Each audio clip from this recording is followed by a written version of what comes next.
Hello student, তোমরা কেমন আছো? আমি আজকে তোমাদের কিছু প্রশ্ন করব। প্রশ্ন করেন স্যার, আজকে প্রশ্নের উত্তর দিয়ে সব ফাড়িয়ে ফেলবো। বলো তো স্টুডেন্ট, বাঁশ কত প্রকার?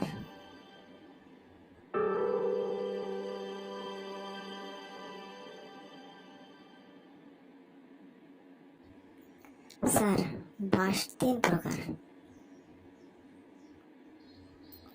বলো কি কি? স্যার, খ্যাটো, চেলা, আঁচলা।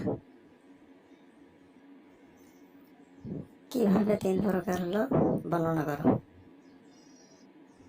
স্যার, পরীক্ষায় কঠিন প্রশ্ন করে। আপনি যে বাঁশটা দেন সেটা হলো খ্যাটো বাঁশ। পরীক্ষায় ফেল করার পর বাড়ি গেলে বাবা যে বাঁশটা দেয় সেটা হলো চেলা বাঁশ। আর এইসবের প্রতিশোধ নিতে আমরা সবাই আপনাকে যেটা দেব সেটা হলো আঁচলা বাঁশ।